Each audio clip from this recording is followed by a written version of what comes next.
کیے تو ہوتا ہے زندہ کا ذبح کر دے تبھی کوئی پوچھنے والا نہیں.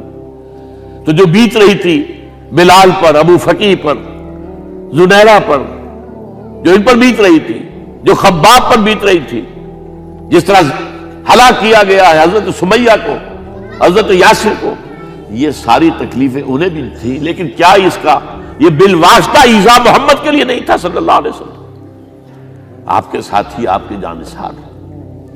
لیکن آپ ان سے بھی کیا کہیں، فصبروا فصبروا فصبروا. جب ابو جہل بدترین ٹارچر کر رہا تھا حضرت سمیہ اور حضرت یاسر کو رضی اللہ تعالی عنہما، آپ کے علم میں ہے کیسی کیسی ٹارچر کی ہے. جوان بیٹے کو باندھ دیا ایک ستون کے ساتھ، اس کی نگاہوں کے سامنے برہنہ کیا ہے ماں کو.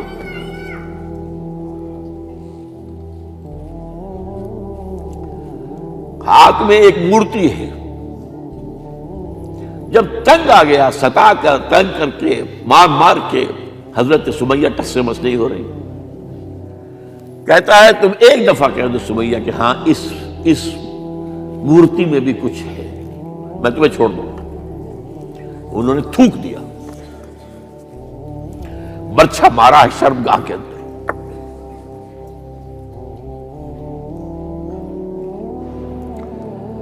کتنی تکلیف پہنچی ہوگی حضور کو.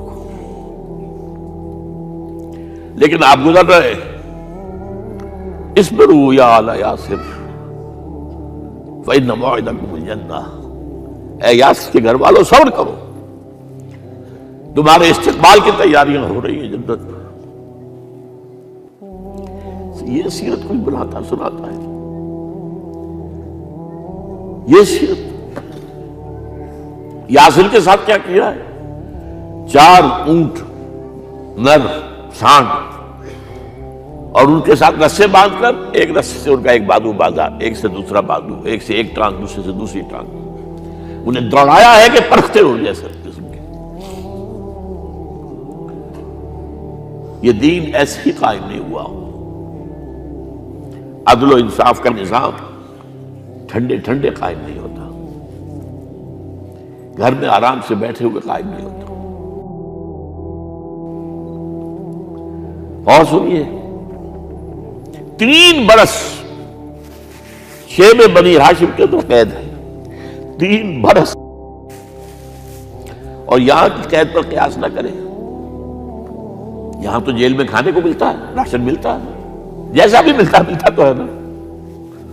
اور لیڈروں کے لیے تو class A class B class ہے. اب تو ان کا تو لیڈر تو لوگ جب آتے ہیں جیل کاٹ کر معلوم ہوتا ہے کہ شاید کسی صحت افزا مقام سے تشریف لا رہے ہیں. وہاں کیا تھا؟ Total boycott.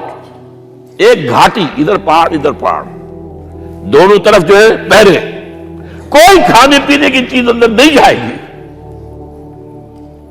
اور پورا خاندان بنی ہاشم، وہ بھی کہ جو ایمان نہیں لائے، وہ قبائلی زندگی تھی نا.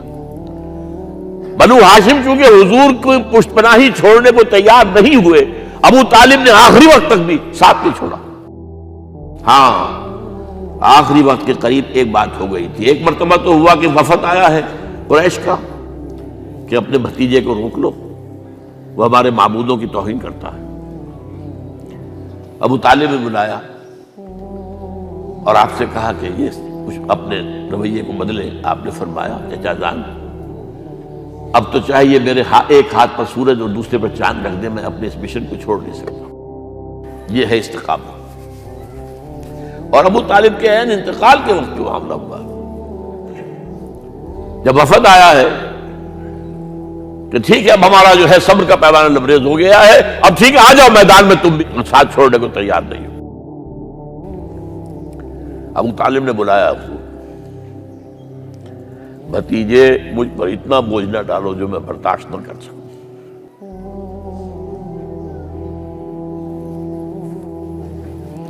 حضور کی آنکھوں میں آنسو آ گئے.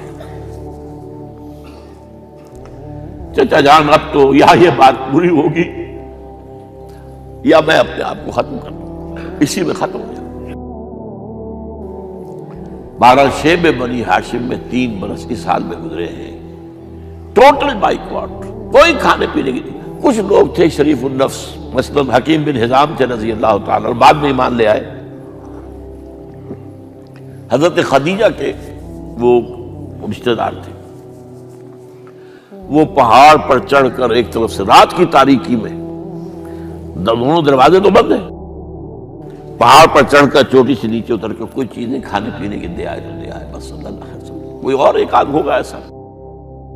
یہاں تک نوبت آئی ہے کہ بنی ہاشم کے یہ پھول جیسے بچے معصوم بھوک سے بلبلا رہے ہیں، اور اس کے سوا کچھ نہیں ہے کہ سوکھے چمڑے ابال کر اس کا پانی ان کے حلق میں ٹپکا دیا جائے۔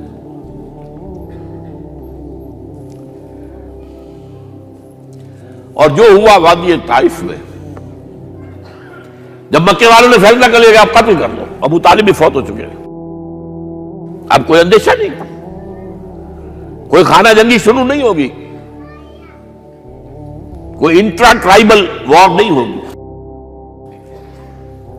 تو آپ طائف گئے ہیں، شاید وہاں کے 3 سردار تھے بڑے، اور یہ طائف اصل میں قریشی کا سمجھیے کہ یہ ان کا گرمیوں کا یہ صحت افزا مقام تھا۔ یہ تمام جو سردار تھے مکے کے، ان کی جائیدادیں وہاں تھی، باغات تھے،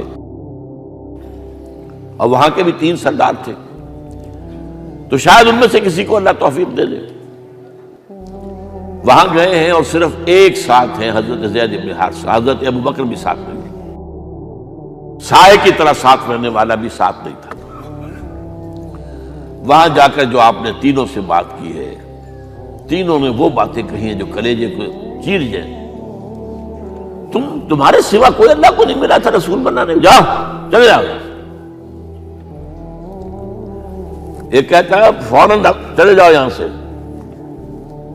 اس لیے کہ ہو سکتا ہے کہ تم سچے ہو تو کہیں میں تمہاری توہین نہ کر دوں، اور یہ بھی ہو سکتا ہے تم جھوٹے ہو تو جھوٹے کو میں منہ نہیں لگانا چاہتا۔ 3 دن کی یہ سختی، اور اس میں کیا ہو رہا ہے، اسٹریٹ ارچنز جو کہلاتے ہیں ہمارے یہاں، ٹھوکرے گلیوں کے، انہیں اشارہ کر دیا ذرا ان کی خبر لو، اب وہ پتھراؤ کر رہے ہیں۔ جیسے ہمارے ہاں کوئی آ جاتا ہے، کوئی نیم پاگل یا کوئی اور کسی طرح کا مست قسم کا آدمی، اور اس کے اوپر چھوکرے چاروں طرف ہوں اور ستا رہے ہوں، یہ نقشہ تھا، اور طائف کی گلیاں تھیں، اور محبوب رب العالمین تھے۔ ادھر سے پتھر آ رہے ہیں تو زید بن حارثہ رکاوٹ بن گئے، لیکن پیچھے سے آ رہے ہیں، وہ کیسے روکیں گے؟ پیچھے جاتے ہیں تو ادھر سے آ رہے ہیں۔ جسم لہو لہان ہے، خون رس رس کر زخموں سے جوتیوں میں آ کے جم گیا ہے۔ پھر وہاں سے آپ نکل کر گئے ہیں، ایک باغ میں تھوڑی سی پناہ لی ہے تھوڑی دیر کے لیے، جوتے بڑی مشکل سے اترے ہیں، خون جمع ہوا، اور وہ جو پھر دعا نکلی ہے آپ کی، وہ کلیجے کو چیر جانے والی ہے۔ اللہم الیک اشکو ضعف قوتی وقلت حیلتی وحوانی علی الناس، اے اللہ تیری جناب میں فریاد لے کر آیا ہوں، اپنی قوت کی کمی کا، اپنے وسائل کی کمی کا، اور لوگوں میں جو رسوائی ہو رہی ہے، الی من تکلنی الی بعید یتجہمنی او الی عدو ملکت امری، مجھے کس کے حوالہ کر دیا ہے، مجھے دشمن کے حوالے کر دیا جو چاہے میرے ساتھ کر گزرے۔ فریاد ہے کہ نہیں؟ بڑی زوردار فریاد ہے، بڑی زوردار، لیکن پھر مقام عبدیت کا ظہور ہوتا ہے۔ ان لم یکن علی غضبک فلا ابالی، اے اللہ اگر تو ناراض نہیں ہے، مجھے اندیشہ یہ ہو گیا کہ کہیں تو ناراض تو نہیں ہو گیا ہے، کہیں تو نے میرا ساتھ تو نہیں چھوڑ دیا ہے، اگر تو ناراض نہیں تو مجھے کوئی پرواہ نہیں، جو ہو سو سر تسلیم خواہ ہے جو مزاج یار میں آئے۔ واپس آئے ہیں تو مکے میں داخل نہیں ہو سکتے تھے، وہاں تو قتل کا فیصلہ ہو چکا، باہر ہی آپ نے ڈیرا لگایا، زید بن حارثہ کو بھیجا، فلاں شخص کے پاس جاؤ کہ تم اگر امان میں لے لو محمد کو تو محمد آ جائیں، میں تو میری یہ پوزیشن نہیں ہے، میں قریش کے مقابلے میں امان نہیں دے سکتا۔ دوسرے کے پاس بھیجا، اس نے بھی کچھ ایسے جواب دے دیا۔ تیسرے کے پاس جب گئے حضرت زید، مطعم بن عدی، اس نے کہا ٹھیک ہے میں امان دیتا ہوں محمد کو، وہ آ جائے مکے میں۔ حضور سے آگے کہا، حضور نے فرمایا نہیں جا کر کہو آ کر لے کر جا۔ کیوں؟ کیا پتہ اچانک جو ہے میرے داخل ہوتے ہی کوئی مجھ پر حملہ کرے، قتل کر دے۔ وہ تو یہ کہہ سکے کہ ہمیں کیا پتہ تھا کہ مطعم نے جو ہے امان دی ہے، I never knew it۔ اب یہ قبیلے کے اندر یہ ہوتا تھا کہ ایک نے امان دے دی، سب کی طرف سے امان۔ لہذا حضور نے فرمایا آ کر لے کر جاؤ۔ وہ اپنے 6 بیٹوں کو ہتھیار سجا کر لے کر آیا ہے اور پھر لے کر گیا حضور کو، کہتا ہوا گزر رہا ہے راستے میں، لوگوں سن لو محمد میری امان میں ہے صلی اللہ علیہ وسلم۔ اس لیے آپ کو مکے کے اندر پھر 2-2.5 سال مزید رہنے کا موقع ملا ہے، اور اتنا بڑا احسان آپ نے مانا پھر مطعم بن عدی کا کہ غزوہ بدر میں جب 70 اسیر تھے قریش کے حضور کے پاس، تو آپ نے فرمایا تھا کہ اگر آج مطعم زندہ ہوتا اور وہ سفارش کرتا تو میں ان سب کو چھوڑ دیتا بغیر کسی فدیے کے۔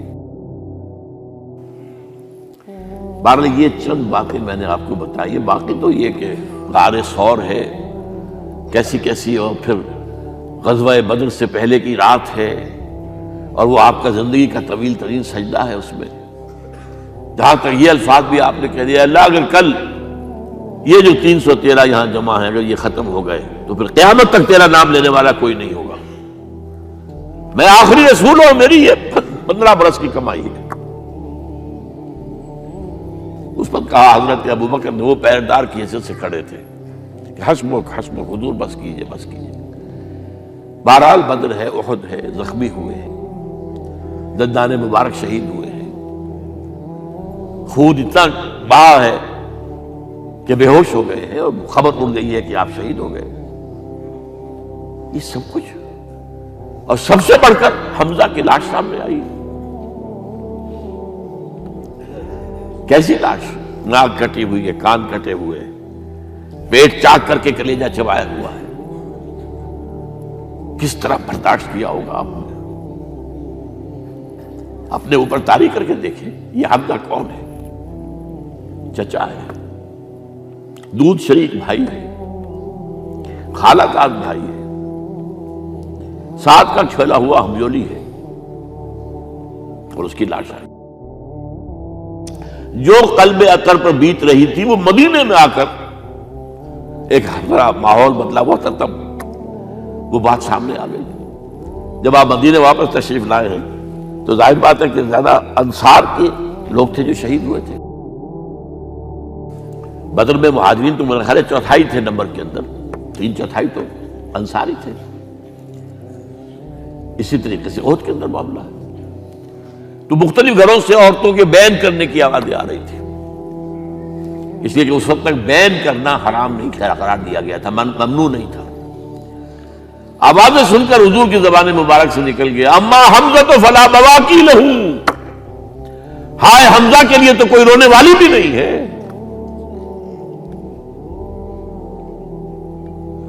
اس پر پھر صحابہ نے، انصار نے اپنے ہاں کی خواتین کو حضرت صفیہ کے ہاں بھیجا، وہ سگی بہن تھی، وہاں انہوں نے جا کے بھی تعزیت کی بہن کی۔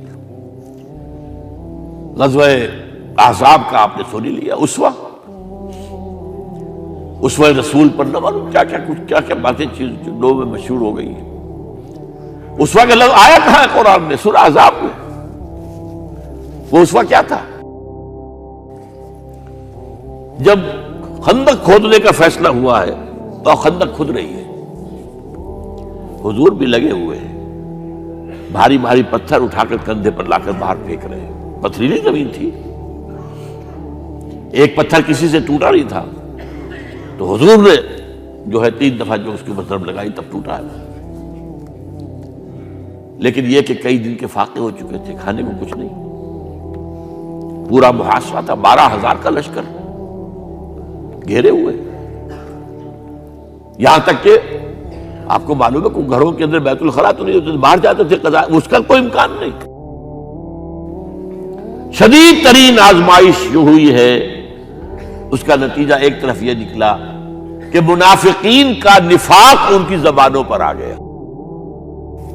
قرآن مجید میں ہے یہ انہی آیات میں، ما وعدنا اللہ ورسولہ الا غرورا، ہمیں تو اللہ اور اس کے رسول نے دھوکہ دے کے مروا دیا، ہم سے کہا تھا کہ قیصر و کسریٰ کے خزانے تمہارے قدموں میں آئیں گے، اور حال یہ ہے کہ اب رفع حاجت کے لیے باہر نہیں جا سکتے، کھانے کو کچھ نہیں۔ اس وقت کچھ صحابہ آئے ہیں حضور صلی اللہ علیہ وسلم سے، دیکھیے فاقے سے کمر دوہری ہوئی جا رہی ہے، ہم نے اپنے پیٹوں پر پتھر باندھے ہوئے، چادروں کے ساتھ پتھروں کسا ہوا تاکہ کمر سیدھی رہے۔ حضور نے اپنا کرتا مبارک اٹھا کر دکھایا، 2 پتھر لگے ہوئے۔ یہ ہے اسوہ، یہ ہے آپ کی سنت، آپ کا اسوہ حسنہ۔ لیکن اس اسوہ حسنہ سے فائدہ کون اٹھا سکتا ہے؟ لقد کان لکم فی رسول اللہ اسوۃ حسنۃ لمن کان یرجو اللہ والیوم الآخر وذکر اللہ کثیرا۔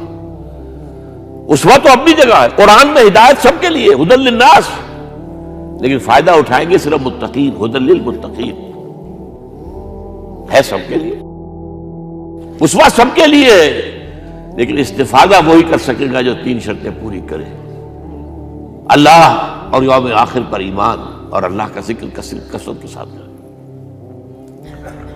بہرحال یہ میں نے آپ کے سامنے اس حوالے سے رکھا ہے، یہ اسوہ جو ہے حضور کا، یہ ہم پر اتمام حجت ہے۔ دیکھیے نوٹ کیجئے، پوری نوع انسانی پر اتمام حجت، اسلام کا نظام عدل اجتماعی جو قائم کر کے دکھا دیا، حجت قائم۔ اسے انگریزی میں کہتے ہیں اٹس ڈویبل، کیا جا سکتا ہے، یہ کام ہو سکتا ہے، اس لیے کہ زمین پر قدم بہ قدم چل کر یہ انقلاب آیا، محنت سے آیا، مشقت سے آیا، ایثار سے آیا، قربانیوں سے آیا، تکلیفیں جھیل کر آیا، صبر و مصابرت سے آیا، استقامت و مقاومت سے آیا۔ یہاں پر معجزوں کی کار فرمائی نہ ہونے کے برابر ہے۔ یہاں دھوپ سے بچانے کے لیے کوئی اللہ نے صاحبان نہیں دیا، ظل اللہ علیکم الغمام، اور بھوک سے بچانے کے لیے من و سلوہ نازل نہیں ہوئے۔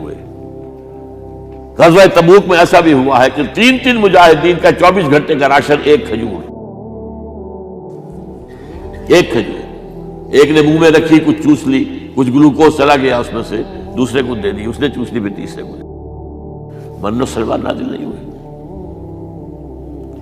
محنت، مشقت، ایثار، قربانی، صبر، مصابرت